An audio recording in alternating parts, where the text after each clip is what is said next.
We are live. What's good, chat? Your man DL saying, welcome. I really want to know podcast, man. How y'all feeling? Yes, we're still on the summer schedule, bro. We'll be on this until probably early August, and then we'll go back to our norm. Hope you guys are doing good. Hope you're having a good Sunday. Um, we're gonna talk a little bit about what's going on in Canada with the way that they buy houses, the way they finance their housing. You guys know this is well outside my wheelhouse. I don't know anything about it, but even someone like me can look at it and is like, yo, this might not work out too good. Right. And the whole purpose is really just to get the conversation started. And hopefully we'll have some people maybe did a jump on and have more knowledge about the situation than I do. But yeah, let's get into it.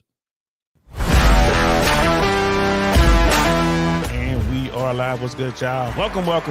Did I really want to know podcast, y'all?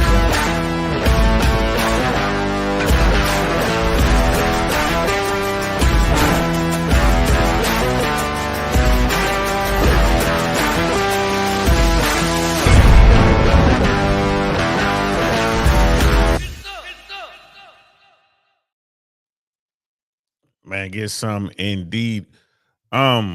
Yeah, man, you guys know I follow certain finance people. I like to follow George Gammon, Danielle DiMartino Booth, Peter Schiff, among others.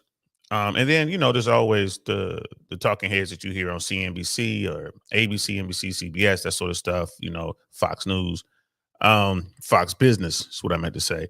But hey, this thing right here, it's kind of crazy. Brother Cody is King's in the building. What's good, fam? All right, simple answer to the thumbnail. You know what I mean? And it's like, yeah, we do. We talking about Canada. There's a problem up there. He's like, yeah, we do. They got a problem up there. Brother Cody is King is saying his grandfather's house was 30,000, now 3 million. You used to be able to buy a decent house and property for less than a year's pay. Now it's more than a lifetime, especially after mortgages. Right. And that's what I wanted to talk about. I got this video. We found this on CBS, but this isn't a Canadian story, so I don't know how that works. But we got this video with this brother here who is talking about what's going on in Canada. And all this kind of seems to coincide with America's financial issues. Some people say we have them. Some people say we don't. I say we do. Americans are hurting right now, and most folks don't realize it. Down here in the trenches, where the rubber meets the road, there are people down here hurting. Here in Tampa, Florida, Central Florida. I was talking to my cousin about a week ago, and he was telling me how he's bumping into folks. Just, we're personal people. We just like to have conversations or whatever. He said he was having a conversation with a woman who she brought this up. He's like, he could see it in his eyes. Like, man, she was just troubled, bro. She started talking about, how her and her husband can't afford their condo anymore because the insurance is going up like crazy. HOA issues. They got a roommate. They can barely afford gas. She's driving Uber. The thing that hit us both really hard is the fact that she was saying we're eating cereal to survive. Cereal. It's all we can afford to do is eat cereal. Damn, that is a problem, guys. That's 3 grown-ups in one condo. They moved down from probably somewhere up north, trying to retire. So, bro, this particular woman was probably mid to late 50s, maybe early 60s, but my cousin was thinking, he didn't ask her age, but he was just kind of guesstimating. It's like, yeah, man, probably mid to late 50s. Man, this is crazy. So let's get into this video, man. We're going to check this out. Again, this is CBS, and this is reporting on the Canadian housing market, how it works. I had no idea how things worked up there. So let's get into it. Here we go.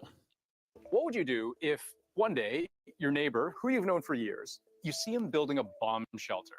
Would you think, that guy's crazy? Or would you wonder, what does he know that I don't? It turns out banks right now are building a bomb shelter. Just this quarter, Canada's big 6 banks have set $4.3 billion aside to cover bad loans. That's almost double what they set aside in the first quarter of last year, and more than 11 times what they set aside in the first quarter before that. So you see these numbers, right? He's talking about the Canadian banks are setting money aside. All banks do this. In some countries like America, there's requirements for reserves, but banks have to set aside money when they anticipate some sort of spike in defaults. It's what they do. They have to protect themselves, right? It's a hedge, right? Because they are responsible for these loans that they issue out. But he was saying in Canada, 2024 quarter two, 4.3 billion was set aside. 2023 of quarter one, 2.4 billion was set aside. It's like half. And then you go back to 22 quarter one, 373 million. You see these huge jumps of reserves that are being set aside by the banks in Canada. They went from $373 million in quarter one of 2022 that was set aside for loans. Okay, what does that mean? Oh, they're not anticipating a lot of people walking away from their loans. All the way up to $4.3 billion quarter two of 2024. And like he said, looks like they're building a bomb shelter. What do they know? Hey, we don't know. Oof. Banks are setting aside a larger amount of money than they ever have before. Not just now, but in the previous quarter and in the quarter before that and the quarter before that. The experts we spoke to say a big issue has to do with home ownership. Interest rates rose fast and by a large amount in a way that's never been done in Canada's history. The potential for things to go wrong is greater than it ever has been. Mortgage rates are higher now than they have been in decades, but that's been true for a while, right? And they just dropped. So what do the big banks know that the rest of us don't? So far, Canadians have managed rising interest rates pretty well, at least when it comes to staying on top of their mortgages. Only 0.19% of mortgages in Q1 of this year were behind on payments by more than 3 months. That is up slightly from last year, but considering we've been living through one of the most aggressive interest rate hiking campaigns in Canadian history and record high inflation rates at the same time, we're in decent shape. But here's the thing. Even though interest rates have steadily climbed over the last year and a half, so far, the majority of Canadians with a mortgage haven't actually seen any change to their monthly payments. So far, so good. It's like, all right, that doesn't seem to be a crazy situation, right? America's gone through and is going through similar things, but Americans aren't going to budge. You know, Americans are locked in on average, 30-year fixed mortgages. Most Americans right now, a good chunk of Americans right now are locked in at under 3%. Right? We're locked in under 3%. So, here in America, most people can't afford to sell their place because of the spike in home values and the median cost of a home around America. So wherever you are, you're pretty much locked in. If you cannot get a loan under 3%, and you're not probably never going to see one again in our lifetime. Maybe your grandkids, maybe great grandkids, but so far, so F's. Based Oracle's in the building. Sunday, so I'm trying not to curse too much, until later. Based Oracle. Too little, too late. You'll see. Yeah, bro. We're going to let this continue, but I think you're onto something, bro. I know you're onto something. There's a couple of reasons for this. One, more than half have a fixed rate. I have a fixed rate. It's only when my 5-year mortgage contract expires that I have to take a new higher rate. And you know what? Did y'all hear what he just said? He has a fixed rate in Canada. And every 5 years, this many years, every 5 years, he has to redo his loan. And that comes with a new rate. I did not know that. I do not know that at all. You telling me that every homeowner or the majority of homeowners in Canada have to redo their loans every 5 years? Houston, we have a problem. Every 5 years? The commercial real estate sector in America runs on that kind of a play.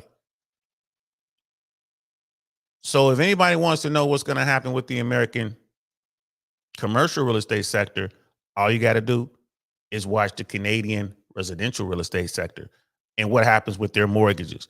Every 5 years, bro, let's continue. More than 3/4 of all mortgages in Canada as of February are coming up for renewal between now and the end of 2026. Damn. Again, I'm part of this group, and it's a little unusual to have that many mortgages renewing in the same short period of time. Except it makes total sense because most Canadian mortgages are on either 3 or 5 year terms, and 3 to 4 years ago, it was a very ideal time to buy. Back then in 2020, 2021, even into the beginning of 2022, we saw these historic low interest rates, and people were taking out loans then and taking out bigger loans, right? They go and buy a house that they wouldn't have been able to afford at 3% or 4%, but they could afford at 1.25%. They called it real estate Christmas because it was the most real estate sold in the history of the countries. But now, all those people who got in when the going was good, every single Canadian with a mortgage from that record low rate era is going to see their payments shoot up. How much depends on when exactly. Man, again, this is outside of my wheelhouse, bro. I don't know much about the financial world. But every 5 years, you have to renew your home loan. Every 5 years. So if your credit took a couple dings because you were trying to stay afloat, or you lost your job, or you had to get a job paying less, or who knows what may have happened, you got to renew that loan. And you got in at the lowest rates in history. So you got in at, let's say, 3%. You got in at 3%. And you barely making it. It's time to renew the loan, and they like you, and they're like, you're a good customer, so we're only going to raise your loan by a percentage point, so it's going to be 4%. You might not be able to afford it. And we're talking about Canada now. If that was the case down here in America, if it was 5 years, you had to renew every 5 years, man, it'd have been a wrap. It'd have been a wrap. It'd be chaos down here. It would be a wrap, man. This is crazy. And basically saying there's a big flaw with these stats. By the way, we'll drop the link on this one here in a second. We're going to get through this video, and then we'll drop the link because I'm curious to hear. Again, I'm not a part of this world, so I really want to know what's going on. I really want to know podcast, or at least with the speculation of them. Brother Dino, dinosaurs in the building. What's good? Brother Dino, just so you know, man, I'm going to get that C-SPAN Fauci interview. We're going to watch the whole thing. We're just going to watch the whole thing right on this platform. Even if it takes 2 episodes, we're going to watch the whole thing and just see what was going on. I've been talking to some folks. People hit me up. Jay Swans hit me up. They're like, bro, you got to watch that thing. You got to watch it. So we're going to do that, man. Good to see you. Dr. B84 in the building. What's good, fam? He's like, I'm assuming it's not a fixed rate, which is a headache. They are fixed, but it's every 5 years. So I guess you're fixed. And they're going to talk about how these rates work and exactly what fixed means, or what they're doing. He's going to talk about that in a second. We got Don 007 in the building. What's good, fam? What kind of long short deal is that you got a really negotiate terms every 5 years? It's how they get down. I think UK is similar. Hey, brother Dino, how do you guys run loans in UK? I don't think you do like the 30-year fix like we do. I remember someone talking about it, and I remember thinking that's different than the way we do it here. I don't know. I mean, America might be the outlier, bro. They're like, but Canada is something else, bro. Something else entirely. Let's get into it. Brother, before we go, Brother Mandrell's in the building. What's good, fam? Their renewal date falls, and how much the Bank of Canada can cushion the fall by lowering rates. The Bank of Canada has lowered its benchmark interest rate by 1/4 percentage point, the first rate cut since March of 2020. So symbolically, this is the first rate cut. Usually there are more that follow. When we do get 2-3 cuts behind our belt, then I do think the effects will be more visible when it was slow, but that's going to take some time. But pretty much everyone agrees if you're paying under 3% interest right now, I'm among those people, your monthly payments are going up when you renew, and not by a small amount. Like, are we going to see rates come all the way back down to the kind of very low levels that we saw during the pandemic or before the pandemic? I think the answer is no. So let's say there's a young couple in Ontario that bought an average priced house in 2019, $631,990. Jesus, that's average. Pretty standard down payment, down 20%, which leaves you with a mortgage size of about $500,000. Amortize the loan over 25 years. They take a 5-year fixed rate of 2.9%, which was also kind of standard at the time. That means they've been paying about, and I'm rounding to the nearest dollar here, $2,367 a month for the past few years. But now that mortgage is up for renewal. Welcome to 2024. And the couple signs on to another fixed rate mortgage, but they have to do it at the bank's current rate, which is around 6%. That means game over. We ain't even got to draw no more on the whiteboard. That's game over. So the median house in Canada is running around $631,000. Jesus. And you put down a 20% down, okay, which is hard to even raise, right? I mean, God. That's wow. And then 5-year fix, they got in at 2.9%, which is what they were doing back there in 2019. You know, you just do the math. There it is, $2,367 a month on your mortgage. Now you got to go up to 6%. It's just doubled. It's just doubled. That's game over. What he just drew on this board right here is what George Gammon has been drawing on his whiteboards for the past year and a half, 2 years, talking about the American commercial real estate bubble or crisis or system, whatever you want to call it. Because this is how businesses operate in America, not residential homes. Every 5 years is insane, bro. Insane. Brother Dino's like, can you get insurance still in America? It's hard to get it down here in Florida. It's really difficult to get insurance down here in Florida, man. So it looks like you guys have to renegotiate in UK as well. It looks like that's why the political play is to get the elections early before the pain comes. Okay, that makes sense. Here in America, Florida, Texas, Louisiana, I guess most of the Gulf states, California, you know, for a fact, Nevada, Arizona, it's really difficult to get insurance. Homeowners and autos going out of control, crazy high. You add to that, you know, that inflation is really hitting Americans hard. Everything's more expensive. But insurance is a huge issue, especially here in Florida. Hey, guys, keep watching the newspapers, keep watching your news feeds. It's getting tough down here in Florida. It's hitting the condo market first. The condo market down here is crazy. It's hitting that first. And then it's going to move into other sectors, I think. But, man, it's crazy down here. Like Brother B, Dr. B was like, yeah, $631,000 is more than the value of my home. And that's the average, bro. That's the average. Scary stuff, bro. Let's get back to it. That means their new monthly payment is, again, I'm rounding here, $3,075 a month. Damn. Or an extra $700 a month. Right now, I'm looking at the renewal rates somewhere between 6 and 6.5%. So that's going to be like bringing my payments 30 to 40% up. I don't see how I'm going to be able to renew and afford this. According to the Bank of Canada, a 30% increase like that is actually on the low end of what many of these mortgage holders can expect. If you took out a mortgage a year or two later in 2020 or 2021, for example, you could be looking at paying like 50, 60% more. Now, maybe you're thinking, but what about all the people that took variable rate mortgages, which rise and fall in real time with the prime rate? So they've already been stretching their budgets and there's no impending disaster for them, right? Well, not entirely.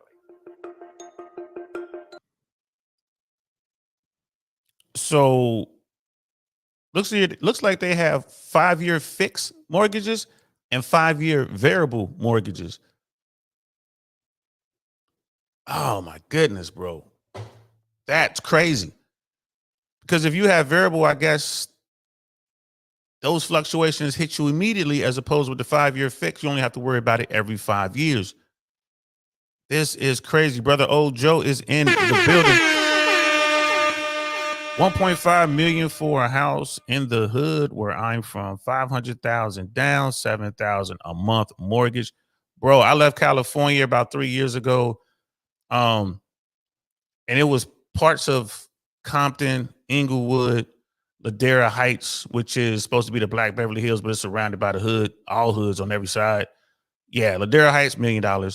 Compton, I think some of the cheapest homes I saw in Compton were around 550 to 625. Again, this was about 5 years ago when I was looking, maybe a little longer. So I would imagine they're probably up to $1 million. You know, I was living in North Hollywood. This was all Southern California, guys. It was insane the amount of money it cost to get into a starter house, bro. Like, it was insane. Let's continue. There is one group of mortgage holders the banks and the government are particularly worried about. And it's not the fixed rate holders.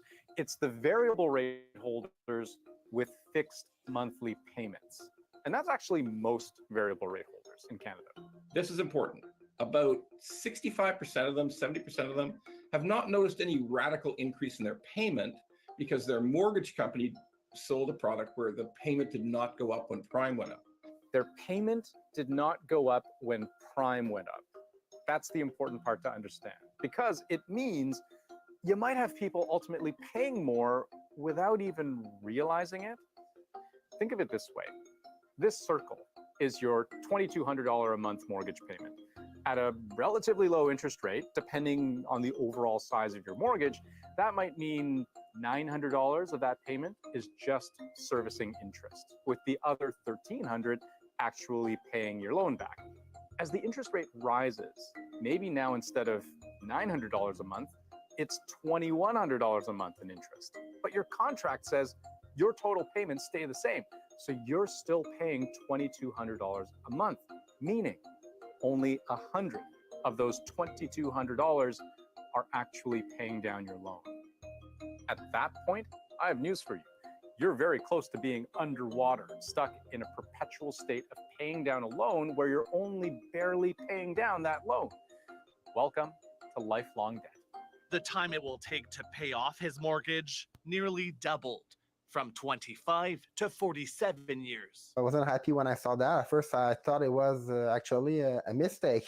BMO, TD, and CIBC all allow for these negative amortization periods, which is just a jargony way of saying that they're stretching the length of your loan.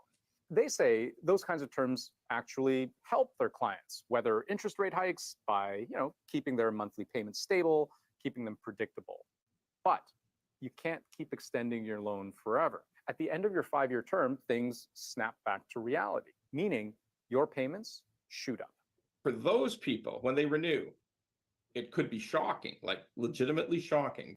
According to a recent report by RBC economists, some of these variable rate mortgage holders could see payments jump as much as 84% by 2026 if... Did y'all hear what he just said? 84% increase in your mortgage payment. And there's nothing you can do about it because you signed on to this product. It's kept your mortgage. Even though you had an adjustable rate, it kept your mortgage the same. And this is just people, chasing the Canadian dream. Like the people down here were chasing the American dream. Bro, this is crazy. Brother Dino is saying, heads up. Saturday C-SPAN, Washington Journal had a CEO of an insurance expert explaining the problem in America. Okay, cool. I'm gonna have to check that out because I missed it. I didn't see that at all, but I'm definitely gonna check that out. Bro,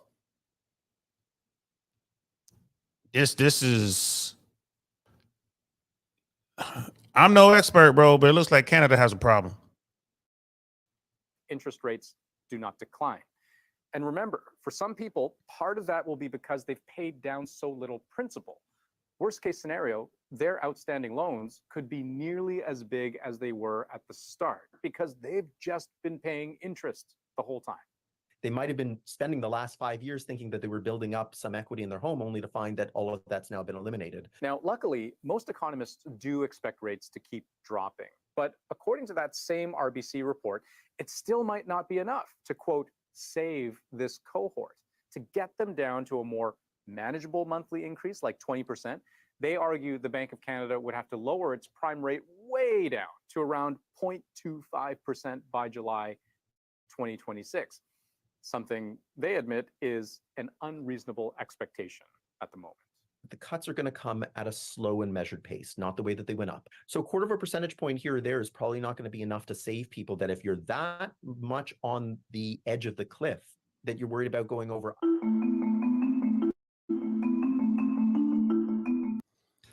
So it looks like they're going to be headed to a pretty serious housing crisis up there in Canada. Don't worry. America's going to be in crisis as well. Now, housing might not be the big thing. It might be a combination of all sorts of stuff. This insurance thing is going to hurt. It's definitely going to hurt. I'm getting hit up. Checking out my man Jay Swan's checking on me. Man, it's crazy. And old Joe's up in Canada is like exactly right. It's like, I'm Canadian. Welcome to free dental care. Wow. Have a price to pay for free dental care, bro. Jesus. They need interest rates to drop so low that even the pros are saying, nah, that ain't gonna happen.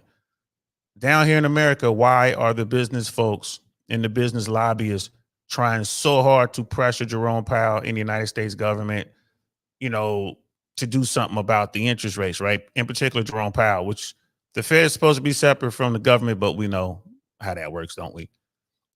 There's a tremendous amount of pressure to drop interest rates. And what has Jerome Powell been doing? He's been pausing interest rates.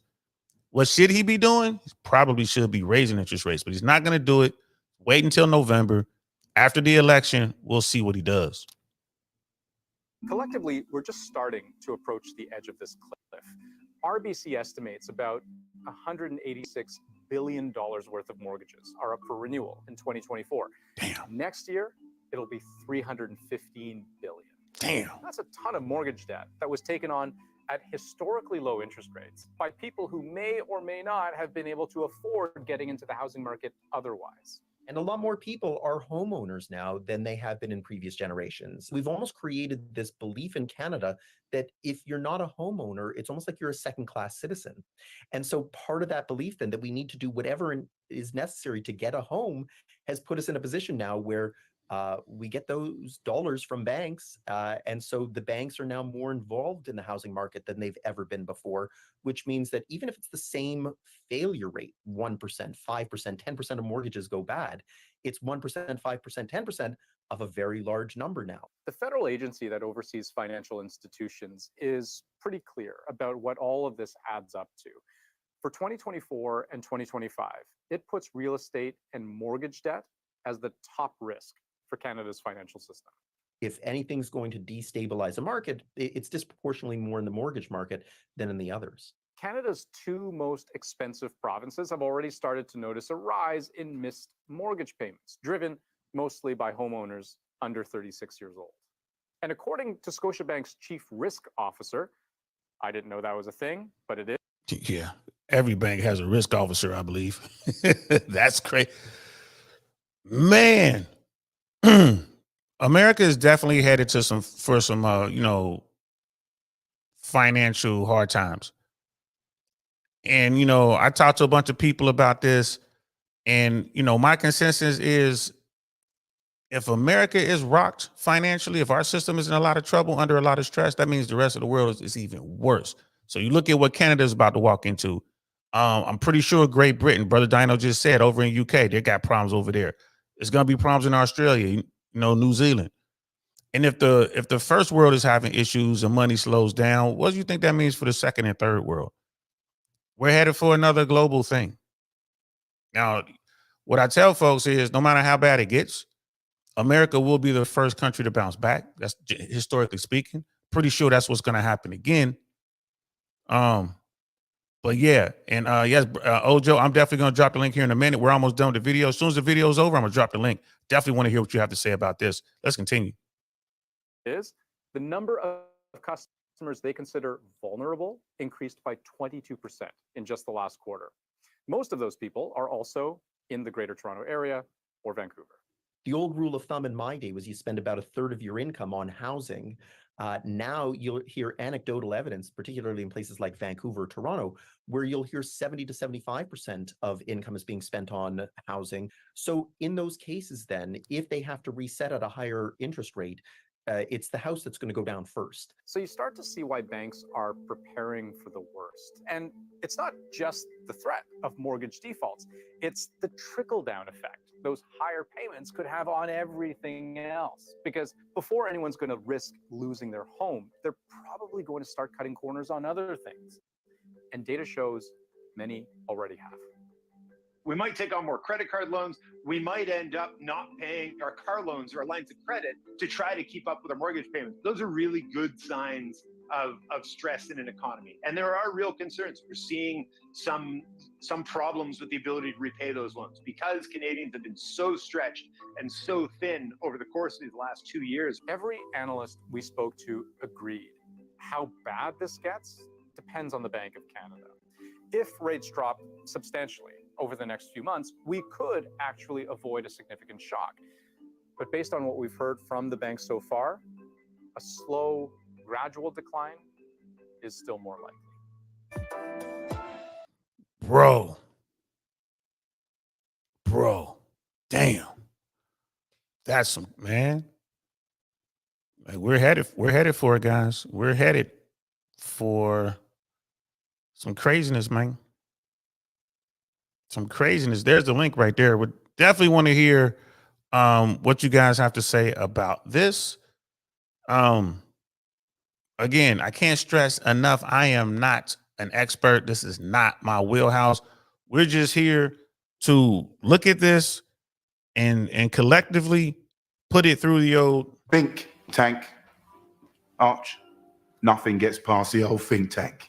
Nothing. Let's put it through the old think tank.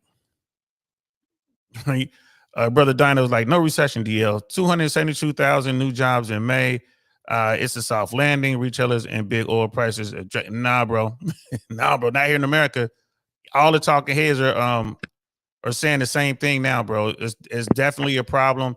All the revisions on the numbers coming out, even the job numbers. You have to look at those revisions. Everyone's talking about it. These are the people in that world. I'm only parenting what I'm hearing.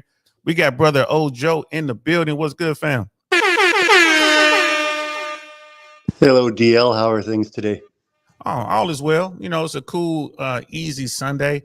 I was out over the weekend kind of networking. I ate something that just messed me up last night, bro. I had to sleep it off. I was hurting pretty bad, but now I was able to actually get up and get out of bed around noonish.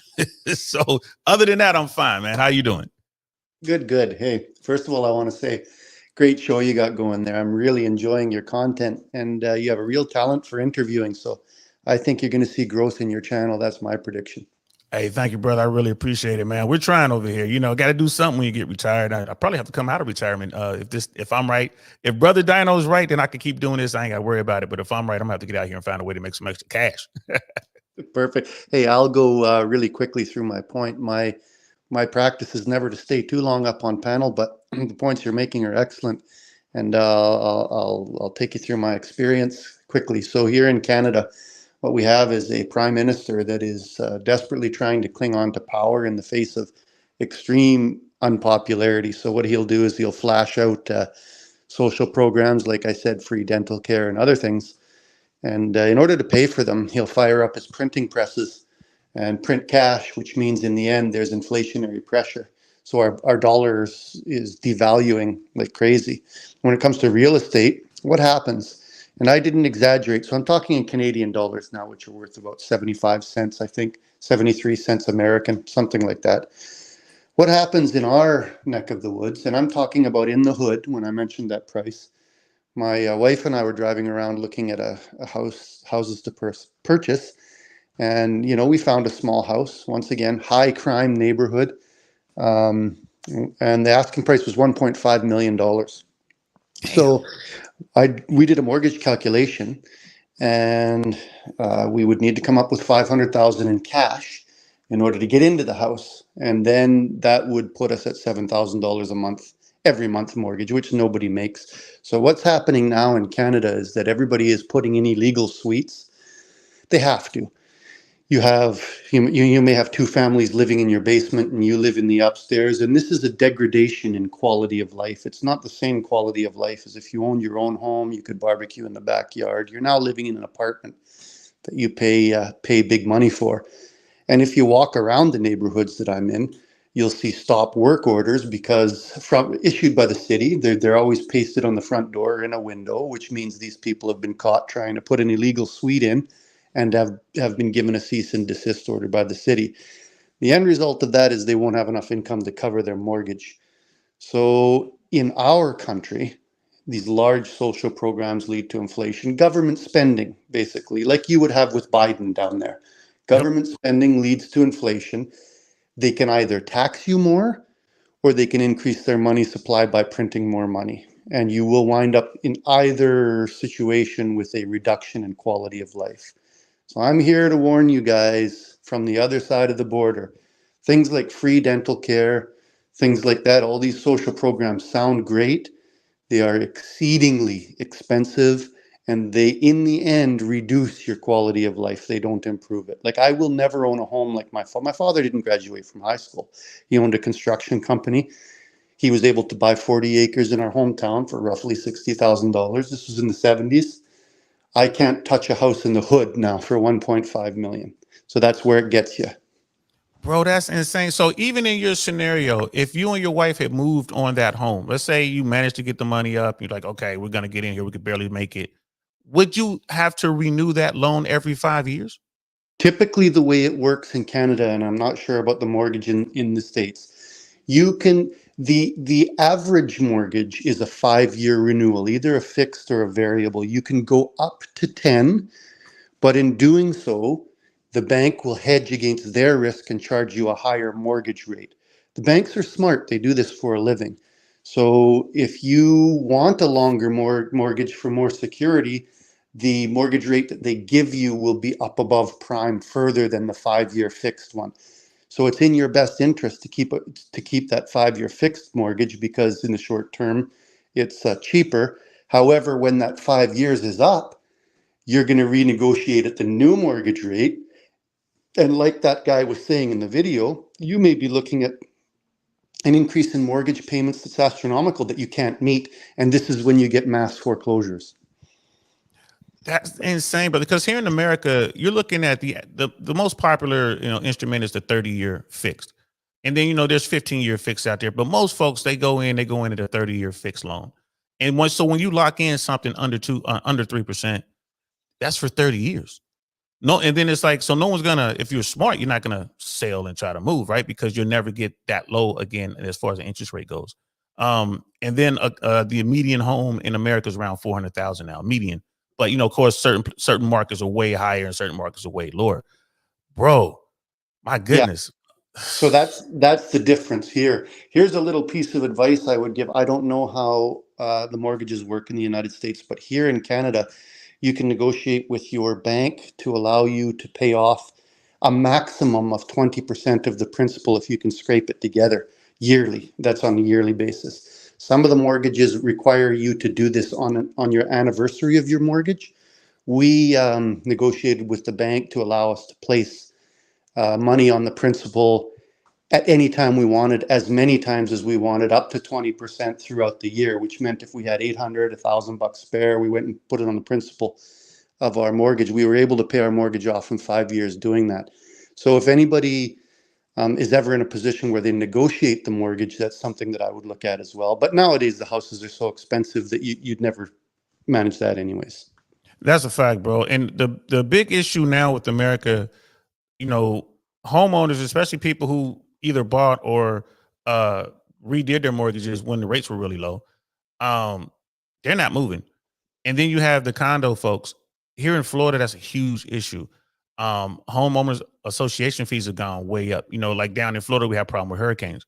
So the past 2 major storms we've had come through Florida, people haven't been able to collect on their insurance for the damages done during those storms. We're coming up on another hurricane season. This one's supposed to be even worse.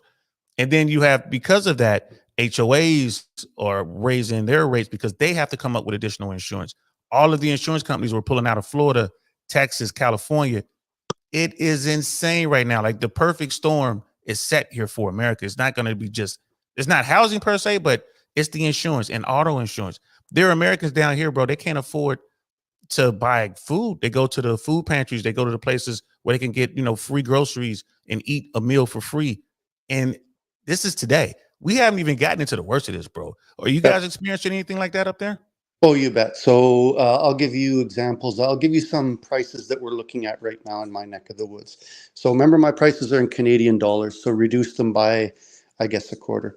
Our gasoline is about $8 a gallon. It can get up more on long weekends. To insure my vehicle, which is a pickup truck, costs me probably $2,500, $2,700 a year. Groceries, eating out. My wife and I want to go out for a dinner out. We can count on, if we get anything to drink, have a couple of drinks, you can count on $150 easy for 2 people. So yes, the cost of living, the insurances, fuel prices, home heating prices, those kind of things. So the last thing I'll say in terms of the housing prices is what we have seen in our country when housing prices get to a certain level. And this can border on controversy, because sometimes when I make a statement like this, it could be interpreted as bigoted, but it's not. Certain types of belief systems and lifestyles tend to thrive when housing prices are driven up to $1 million, $1.5 million for a house.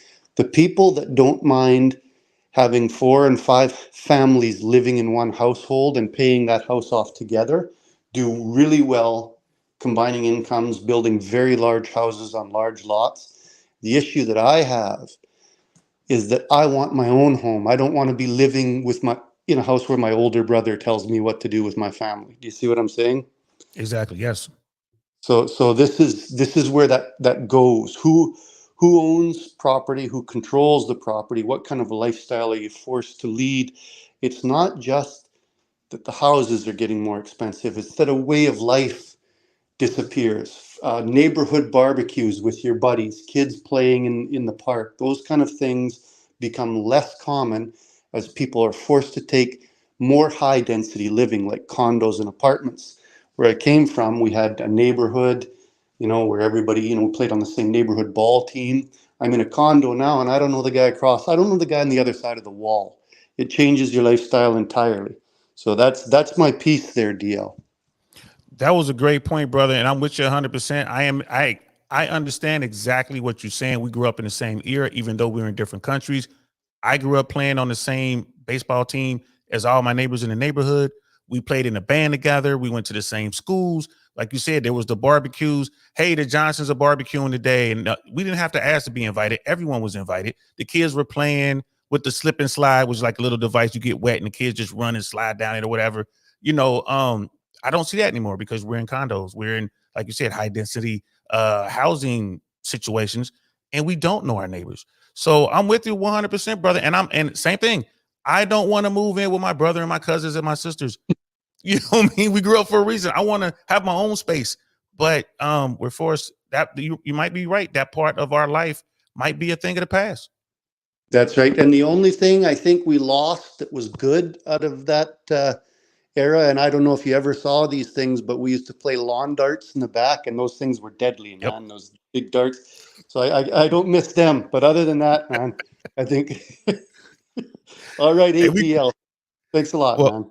Always a pleasure talking to you, Ojo, man. You are always welcome here. I appreciate you. Let's give you a Don DeMarco for your input because we needed that.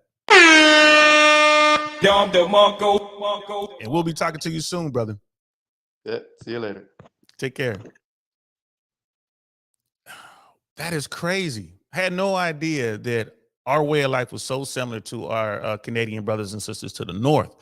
Lawn darts, man. We used to put these little circles out there. You had these darts that, had little fins on them. And it was kind of like horseshoes, but you just, you're using these darts and you got to get in a circle.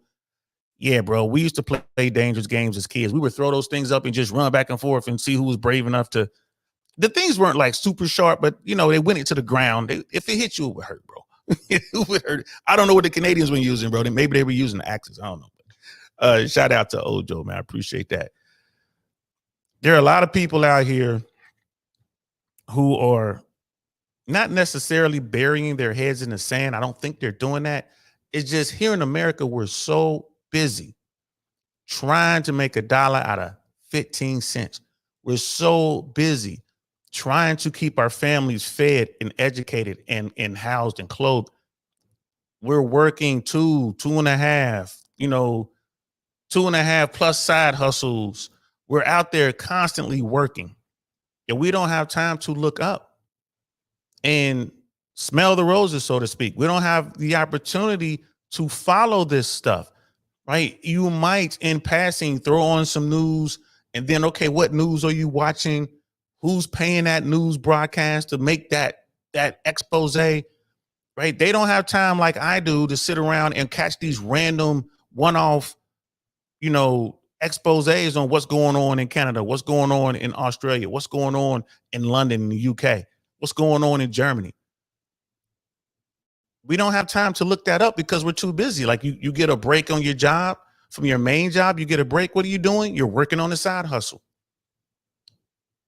And you're trying to eat. And you're trying to find out what the kids are doing. When I was growing up, no one could afford babysitters. We had to have family members watch the kids. Which I would imagine something like that's going on now. You got, I had to watch kids when I was a child. I'm in charge of the other kids. I think we're coming back to that. And then where Brother Ojo was talking about with other families living together, here they call it house hacking. You have folks who move over into America from different parts of the world. That's their culture. They're used to having 3-4 generations in the same home. You'll see that with certain cultures. And then, they'll go buy more homes because the entire family is working. They have all their businesses in place. That's just the way the culture works. And America really, really helps that type of lifestyle. You're going to thrive. But the homegrown Americans are always raised to be independent, go do it on your own. So when you plant your flag down on a kingdom that you built, and you're like, this is mine. And it's harder and harder to do that. Well, come on up, Based. I got the link. Give you a minute. Okay, I'll stretch this out, man. I'll stretch this out. I definitely want to hear what you have to say, bro. But in America, you go back 5 to 8 years and pretty much folks were just talking about the hard to live, the most expensive places, like San Francisco, San Diego, LA, New York, Boston, Connecticut. There were certain places that was just really expensive and we knew it. But now you'll be hard pressed to find an area in which you can live comfortably. Inflation is hitting everyone. Well, Ojo was talking about with inflation, bro, that's the thing. Whenever we print money, Biden, the administration gave away a lot of money, right? Before him, the Trump administration gave away a lot of money, right? Yes, people were like, but that was COVID. That was the pandemic. I shouldn't say the C word because, they're looking to gun us down over here. That was the pandemic. Yes. But it doesn't matter why it was done. It was still done.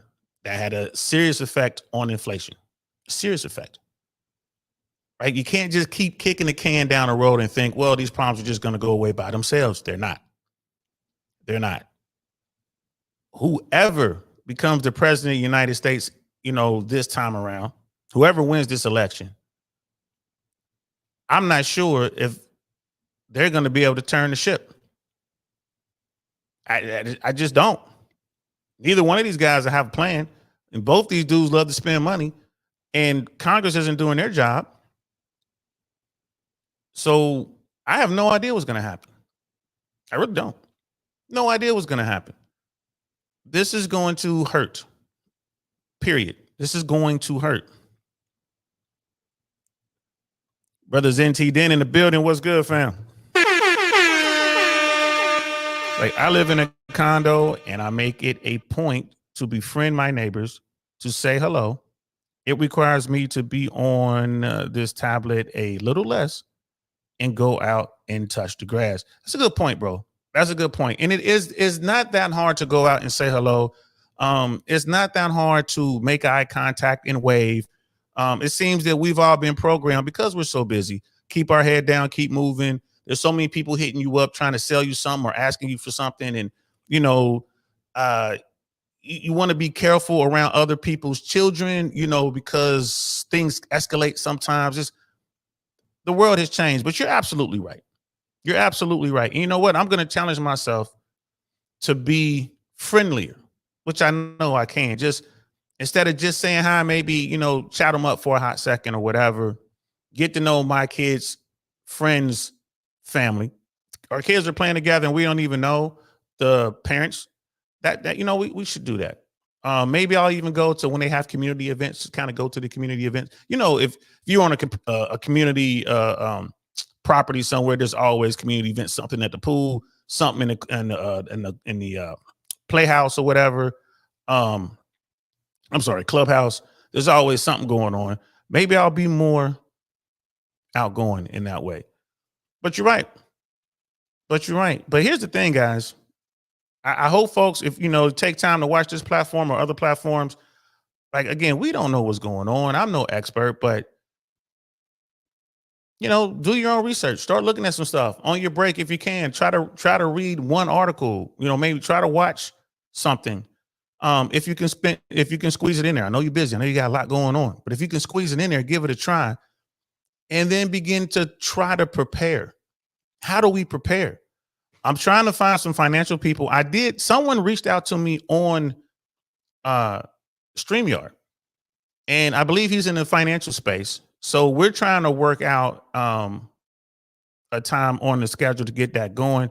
Hey, yo, Base, I have a 3 o'clock that I have to make. So when you pop on, keep that in mind, man. We're not going to be able to, I'm going to have to cut it short, probably 10 minutes till, because I have to transition into something. So keep that in mind, Brother Base, wherever you are. I got a 3 o'clock, but I definitely want to hear what you have to say. I'm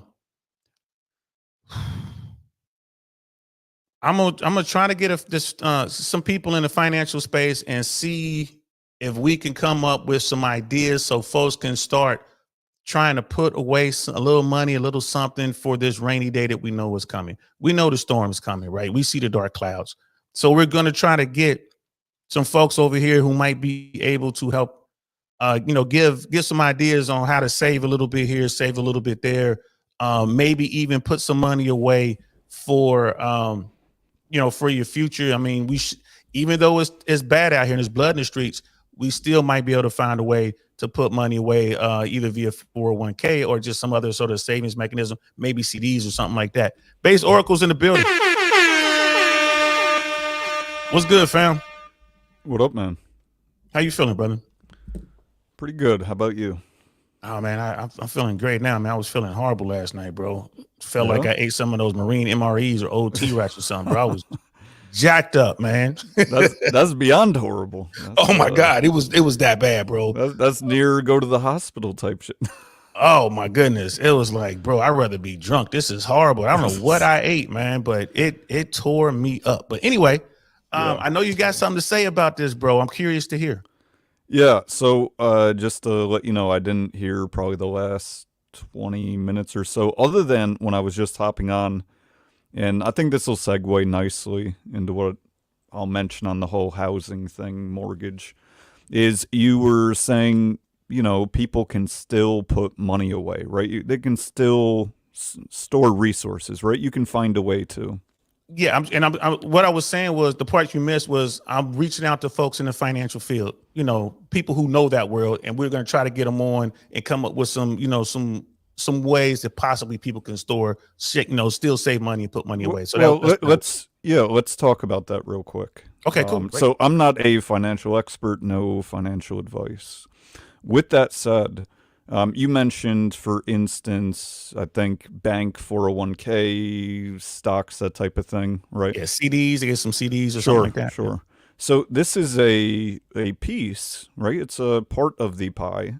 But this is all fiat, and it's all outside of your direct control, I'll say. Like, for example, let's say that you hit a pedestrian by accident, right? Maybe they ran out in front of you. They did some wild shit. They were on meth, fentanyl. And, right, you couldn't avoid it, is what I'm getting at. Meanwhile, you get sized up by the insurance company and you're hit with the civil suit. All of those accounts you just mentioned could be frozen. So now you have nothing for the time being. Now, you could say, well, that's worst case scenario. What's the chance of me hitting a fentanyl crackhead, etc.?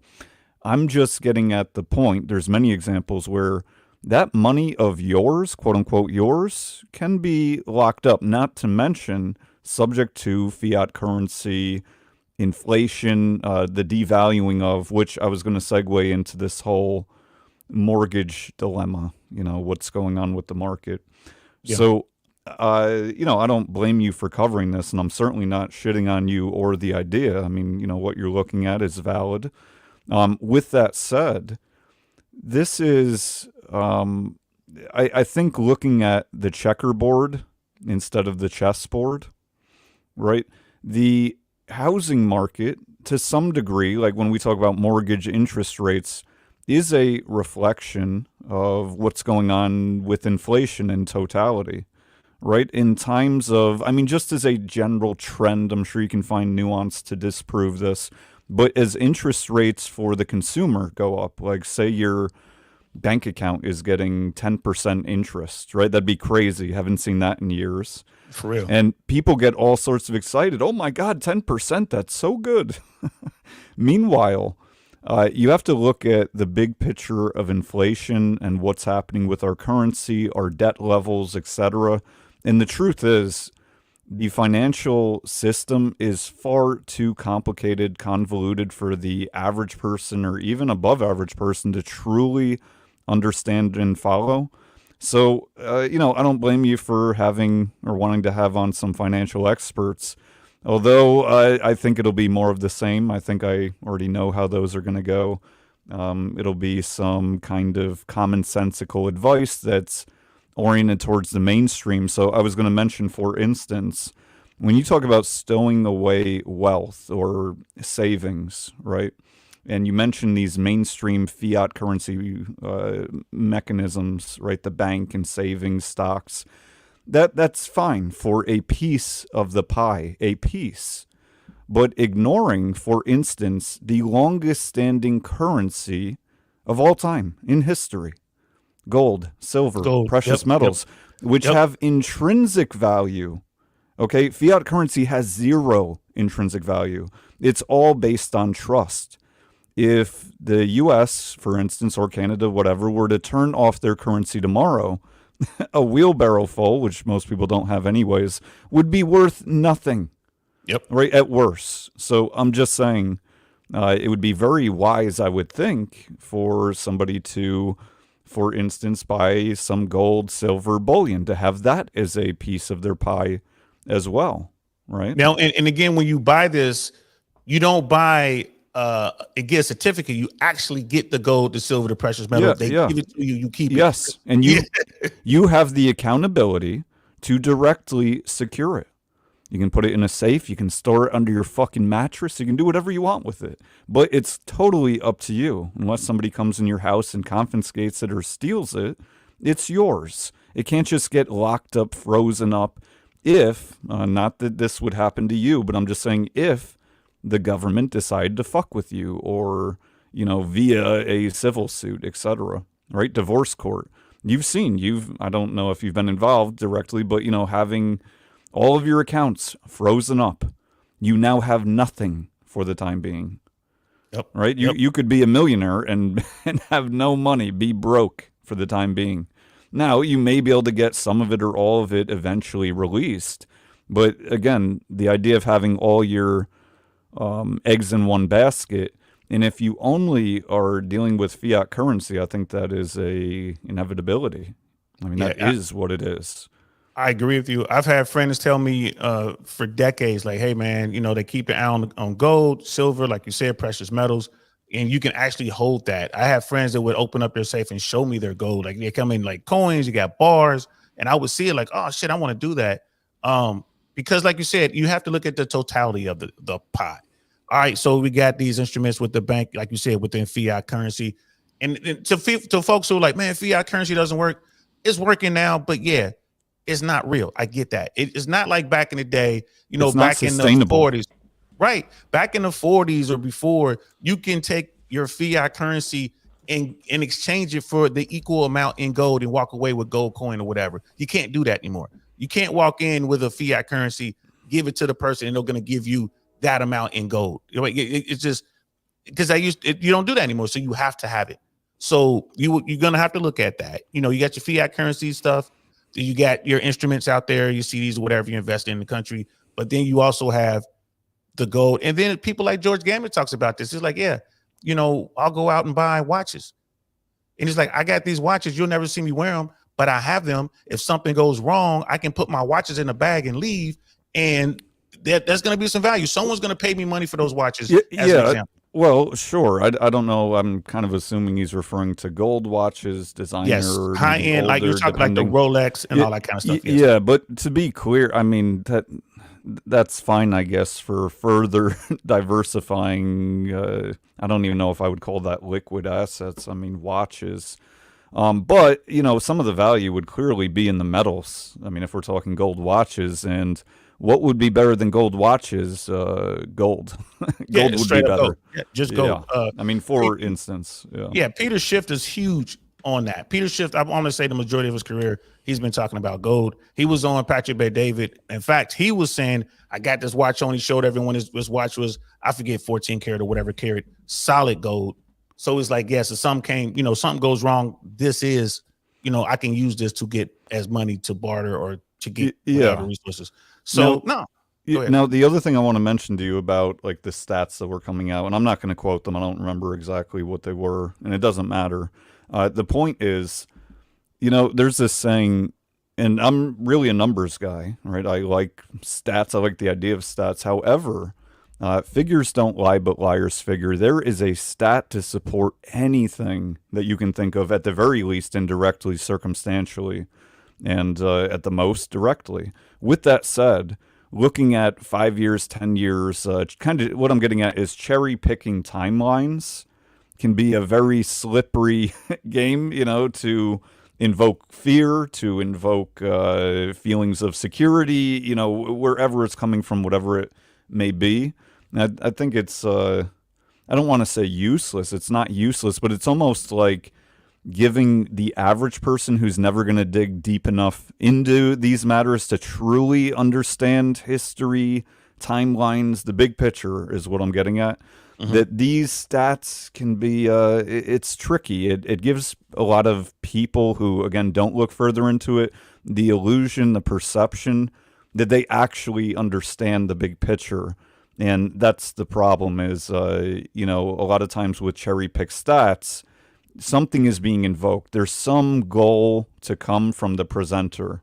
And it's usually not just reality. It's not usually the balance of what is.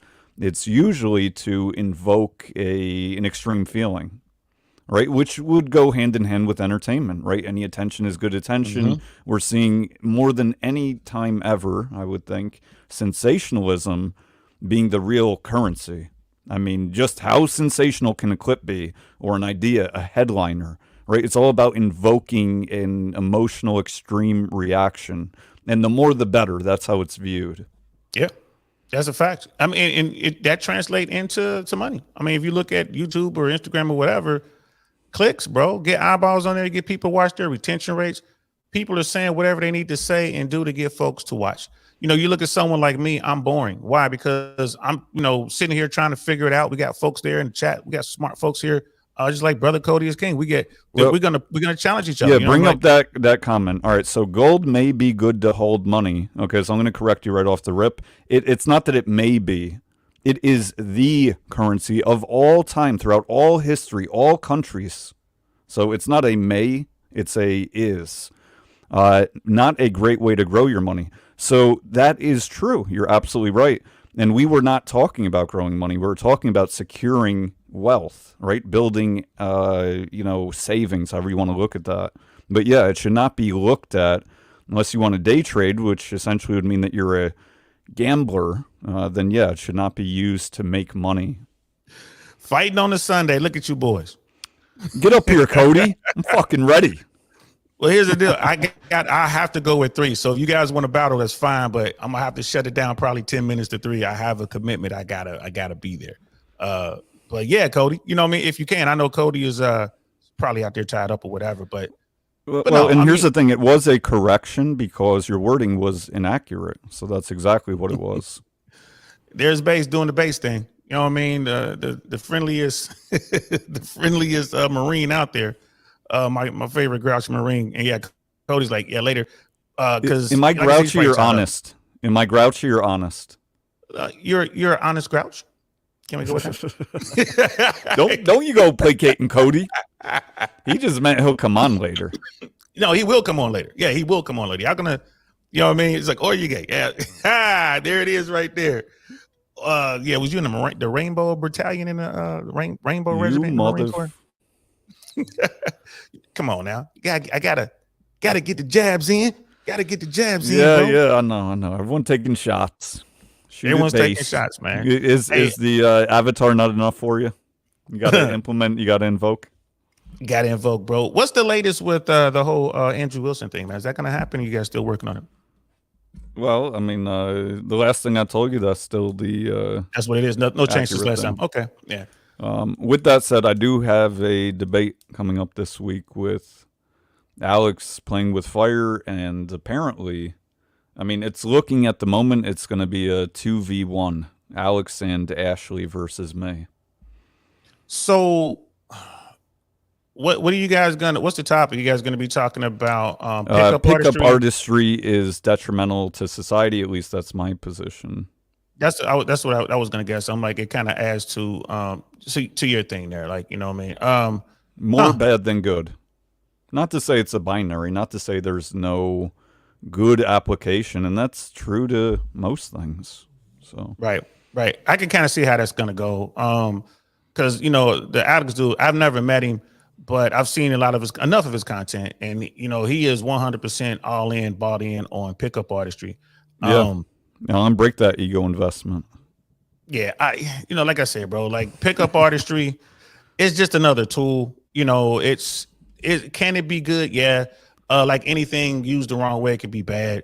I'm never ceased to be amazed by women who fall for that, but it works. You know what I mean? So it's just one of those things that, like, bro, it works. Plus, you got to couple that with the numbers game. So you're talking to an infinite amount of people. Of course, you're going to get results. You're going to get positive results if you talk to enough people.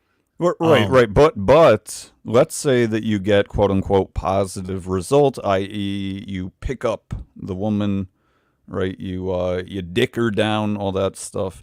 Is that just positive? Is that positive result a good thing for society? The family unit is more broken than ever before. Marriage rates at the lowest they've ever been. And we know why. I mean, all the reasons you and I have talked about, we've gone over, a lot goes into it, but predominantly the division of people, which is being incentivized and to some degree orchestrated by government and entities behind it. So with all that said, this is like, like, yeah, I know all that, but I need to get laid. Like, oh, okay, cool. And that's pretty much what it boils down to. What do I always say when we had this conversation? What's the mission? If the mission is to smash, then this is an effective way to do it if you know what you're doing. Just like Michael Sertain's method is effective. Just like those guys who are, there was a guy who was on Alex Playing with Fire's platforms. He's going there all the time. He's a real sensitive type dude. You can tell he looks like he's a tall guy. I think he's from Australia, travels a lot. His thing is he uses female game against females. You know what I mean? He's just like out romances. He's like a romance boy. But think about what we're saying, DL, right? What is the biggest problem in society? And how is that not adding to it the further division in men and women, right? We're adversarial. We're going to game each other. Yeah. Yeah. Now, but there's a segment of people out there who are trying to find lifelong mates. They're looking for their feminine, you know me, wife to be that's going to be the mother of their child and all that. And to your point, it's like, well, how are you going to find her when all these women are falling for these various games and this and that? And, you know what I mean? So it kind of goes to like, it's just the degeneracy, I think is one of your favorite words. And how do we get out the cycle? So I see where you're coming from. Like we've had this conversation a million times. And I get what you're saying, obviously, where you're coming from on that. With that said, what is the state of men in the U.S.? I would say we're getting closer to uni than ever, just like neutral. We got a lot of them out there. We the non-binary. So who is the counterpart to the uni man? It's the uni woman, or what we call the girl boss, what we refer to as the alpha woman. That is the counterpart. Now, not natural biological counterpart, but counterpart when in Rome, right? A reflection of who most men are. So the idea of, let's say, a uni-ish man, right? I don't want to name names here, although I could. Right. But we take the reflection of him, and he's like, oh, I want a very feminine, submissive woman. Yeah, but you don't deserve it, and it doesn't make sense, and you're not going to get her. So you're fucking delusional. You're as delusional as the 304s, thinking they're going to find the good, strong, you know, socially, et cetera, man. Yeah, millionaire man. And you got to be 6'58". Right. 6-pack. So, and Cody is like, he out females. What I mean by that is he uses a variant of game that he becomes their friends. And they are, you know what I mean? It's like that female energy. He matches their female energy. Gay. Yeah. But he smashes. So it's one of those things where it's just gay dudes smash women. Yeah, some of them. Okay, if you say so, I'm about to take your word on that, Marine. I can see. I'm just saying that's the closet. Yeah, but that's what I mean. There's so many different variants. These guys, like this particular dude, I forget his name. I can see his face in my head. But what he would do is just, he's that guy that he's the big dude. He's like, you know, in shape. He has money. He has looks, and then his charisma is just, well, you know, be with me because I'm safe and I'm gonna show you how to explore yourself. And that kind of guru-ish. I call that out female in the female. Yeah, could be MLD, but MLD ain't got that kind of game. I mean, look, there's plenty of zesty dudes over the years who can get laid very easily. And think about some of the reason. I mean, think about what you know, right? They really don't give a fuck. They're really not attached to the outcome. And they can manipulate. And, you know, again, is that a good thing?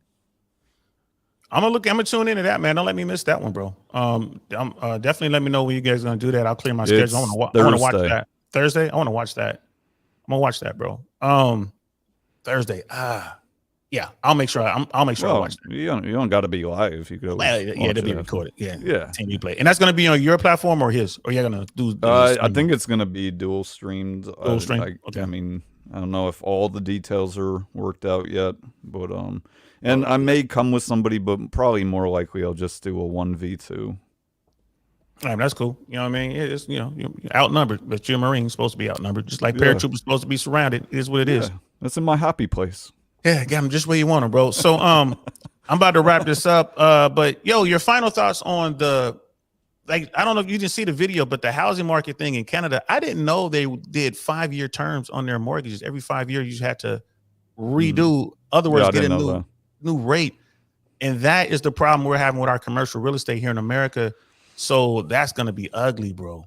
Well, yeah, but again, where I'm coming from is don't miss the forest for the trees. I don't know if I ever say that right, but you know what I'm getting at. You did. And you know, look, getting a house is optional. It's not a necessity. However, I think that most people in their natural state would want a house, property, right? Yes. The idea of freedom, this now illusion at best. And, you know, with that, one does not have to get a mortgage.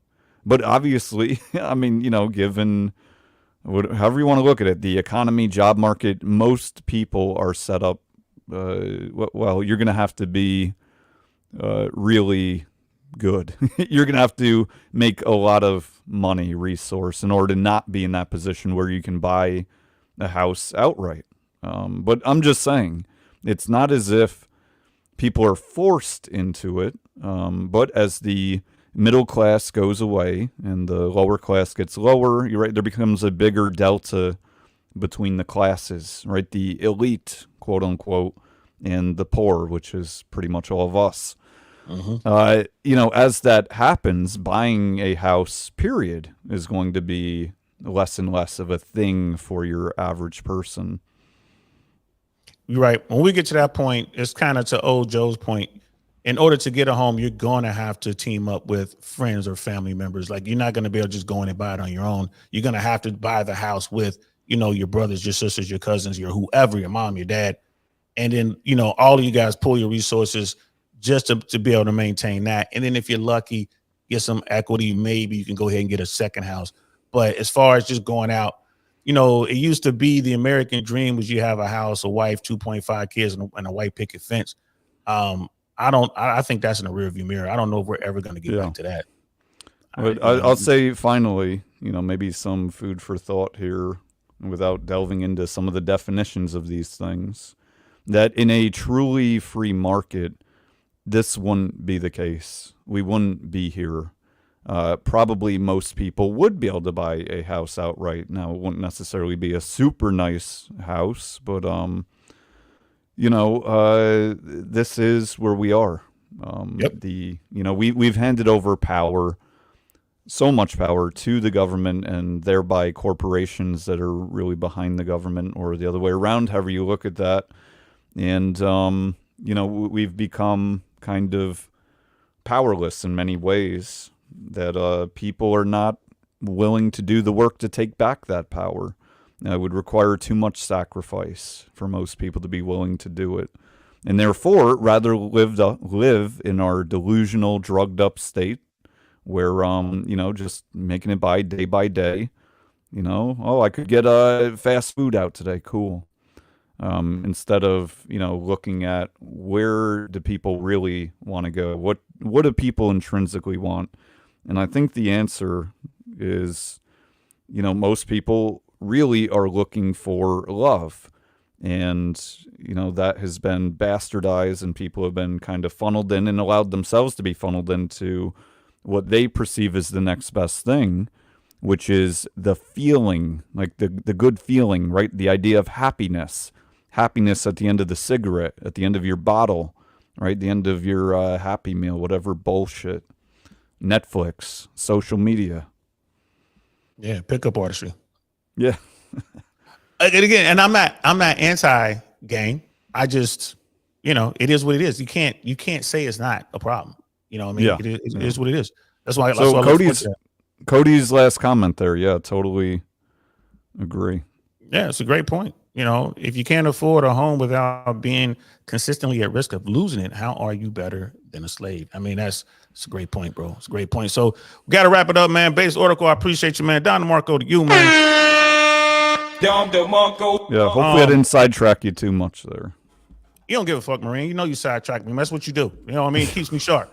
Keeps me on my toes. I already know what time it is. Like, I start writing. If you ever notice when you come on, you see me looking down to my, you know, looking down. I'm writing my notes so I can stay on track. Like, all right, he's gonna fucking get me off track. Me write my notes down so I know where to come back to. Very good. Very good. I appreciate you, bro. It's always a pleasure having you on. Hey, you gonna be doing the YouTube thing tonight or no? Bouncing around? Yep. I have a stream locked in a few hours. Cool. I'm gonna do my best to get on there and check that out, man. And I'm gonna come over there and disrupt your shit just like you disrupt mine, bro. But it's all love. Feel free. You always welcome. I appreciate that, bro. I'll talk to you later. All right, man. Later. Peace. That's Base Oracle, guys. Cody is king. When those two on the panel, bro, I'm telling you what, it's always cool. I love the back and forth, and this is what we need to keep ourselves sharp, man. The last thing we want over here is to have an echo chamber. We don't want that. We want to challenge each other. We want to push each other. You know what I mean? And it's going to be great. You know what I mean? You know, like, thanks, boys. I'll have to rewind. That's what's up, Cody. Look forward to seeing you soon. That's all I got for now, guys. I have a 3 o'clock that I must make. So, hey, when you watch this video, you see what's going on in Canada. take a look at what's going on here in the USA as well. Understand right now what you're going through. If you're at home trying to figure out how you're going to make these ends meet and it looks impossible and this and that, you're not the only one. Do not be looking at these people's Instagram and social medias thinking that somehow they figured it out and everyone has it figured out except for you. That's bullshit. It's actually the other way around. Those people on social media are faking it till they make it. They don't care. They're doing something different. Everyone in America, the vast majority of us, I would, if I'm making up numbers here, I would say 99% of us are struggling in some way, shape, or form. It's hard out here and it's getting harder. So start thinking about it. Start coming up with a plan. Figure out what you're going to do so you can make it through this storm that's coming. We are not going to miss this storm. We're going right through the center of this storm. So it's not just you. It's all of us, right? So let's do what we can to figure this out and get through this together. Like we used to say in the Army, push through, all right? And do it with a smile. Embrace the suck. That's how it is. It is what it is. Brother Z, it just takes a little more discipline and will. I live in a 1,000 probably square foot 1,000 soft condo, paid in full, 2 cars, paid in full. Do I want a bigger house? Sure. New car? Sure. But I'd rather be secure in where I am or where I stand. Facts, bro. Facts. I'm sorry for hacking that up because that was well put. We have to get back to that, man. Quit. Just people out here, I gotta have it now. Nah, step your way up to it. Make some subtle sacrifices. Go out and treat yourself. But 2 cars paid off and your property paid off, that's how you win. That's a win. No matter how you look at it. That is a win, ladies and gentlemen. Now, don't look at your situation and give up and like, there's no way I can get there. You can get there, right? Most of us need to start by paying off our credit card debt. If we can just start there. Pick 1 card, pay it off. Pay that 1 card off and then don't use it again. And then pick the next card, pay it off, right? You might have to sacrifice a couple vacations. Okay, I can't go to LA. Okay, we can't go to Miami.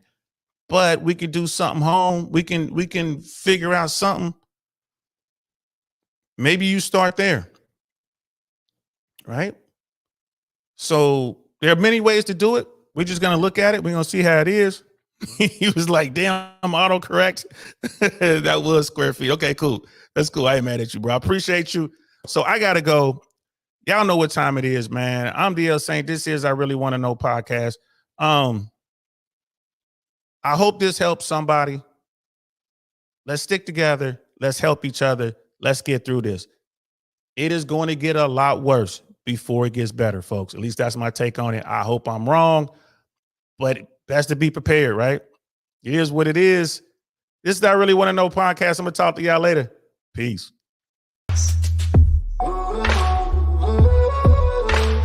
Nothing like I've ever seen. It's just a thing of beauty.